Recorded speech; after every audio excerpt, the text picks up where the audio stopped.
আজকে আমরা অষ্টম শ্রেণীর অধ্যায় 2 অধ্যায়ের নাম মুনাফা চ্যাপ্টারের প্রশ্ন নং 1 দেখব। এখানে বলছে আমাদের একটি পণ্যদ্রব্য বিক্রয় করে পাইকারি বিক্রেতার 20% এবং খুচরা বিক্রেতার 20% লাভ হয়। যদি দ্রব্যটির খুচরা বিক্রয় মূল্য 576 টাকা হয় তবে পাইকারি বিক্রেতার ক্রয় মূল্য কি? এখানে প্রশ্নে কি বলতে চাচ্ছে সেইটা আমরা আগে একটু বোঝার চেষ্টা করি। এটা একজন পাইকারি বিক্রেতা আর একজন খুচরা বিক্রেতা। এখন পাইকারি বিক্রেতা 20% লাভে খুচরা বিক্রেতার কাছে একটা পণ্য বিক্রয় করতেছে। এখন সেই পণ্য খুচরা বিক্রেতা 20% লাভে বিক্রি করতেছে।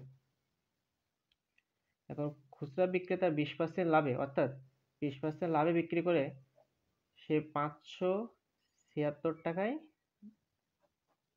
বিক্রি করে। এখন এর থেকে আমরা পাচ্ছি যে খুচরা বিক্রেতার বিক্রয় মূল্য 576 টাকা। এখন খুচরা বিক্রেতার বিক্রয় মূল্য থেকে আমরা যদি খুচরা বিক্রেতার ক্রয় মূল্য বের করতে পারি, তাহলে খুচরা বিক্রেতার ক্রয় মূল্য থেকে পাইকারি বিক্রেতার বিক্রয় মূল্য পাবো, কারণ খুচরা বিক্রেতা যে মূল্যে ক্রয় করতেছে পাইকারি বিক্রেতা সেই মূল্যে বিক্রয় করতেছে। তাহলে খুচরা বিক্রেতার ক্রয় মূল্য আর পাইকারি বিক্রেতার বিক্রয় মূল্য একই। এখন খুচরা বিক্রেতার বিক্রয় মূল্য যদি আমরা বের করতে পারি, ওখান থেকে পাইকারি বিক্রেতার ক্রয় মূল্য বের করা যাবে। প্রশ্নে চাইছে পাইকারি বিক্রেতার ক্রয় মূল্য কত। তাহলে এবার অঙ্কটা আমরা শুরু করি। সমাধান। আমরা প্রথমে লিখব খুচরা বিক্রেতার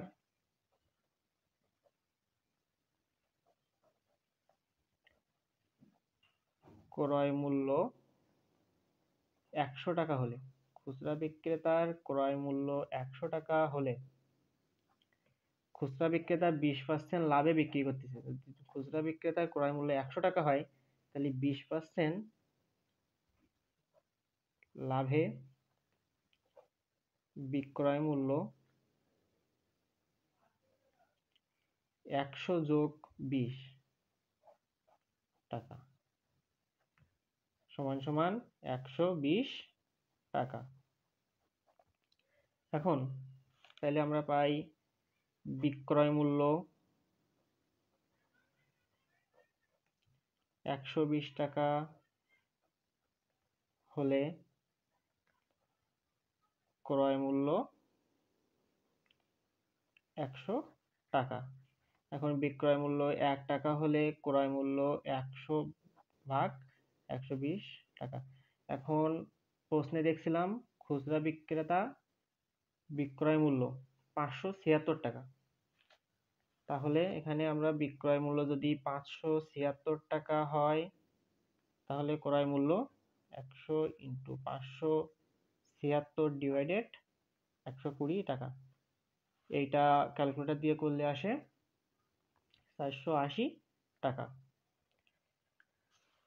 এখন আমরা এটা পাচ্ছি খুচরা বিক্রেতার ক্রয় মূল্য।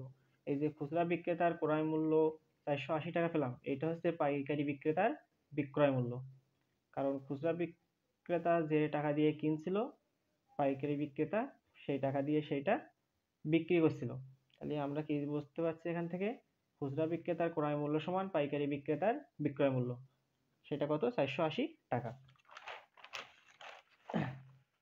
তাহলে আমরা লিখি খুচরা বিক্রেতার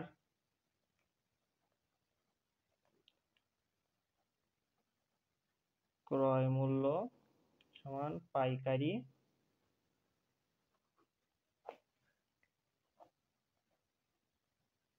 বিক্রেতার বিক্রয় মূল্য। এই বিক্রয় মূল্যটা কত? 480 টাকা। এখন পাইকারি বিক্রেতা যদি পাইকারি বিক্রেতার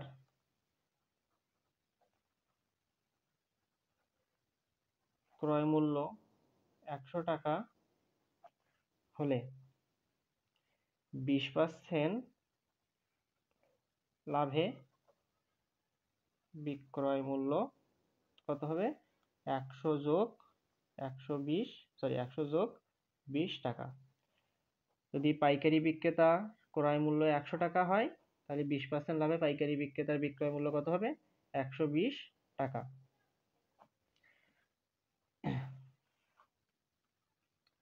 এখন এখান থেকে দেখতে পাচ্ছি আমরা বিক্রয় মূল্য 120 টাকা হলে ক্রয় মূল্য কত? 100 টাকা।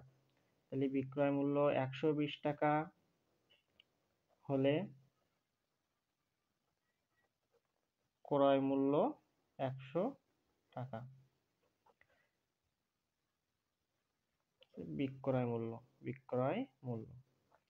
এখন বিক্রয় মূল্য 1 টাকা হলে ক্রয় মূল্য হবে 100 ভাগ 120 টাকা।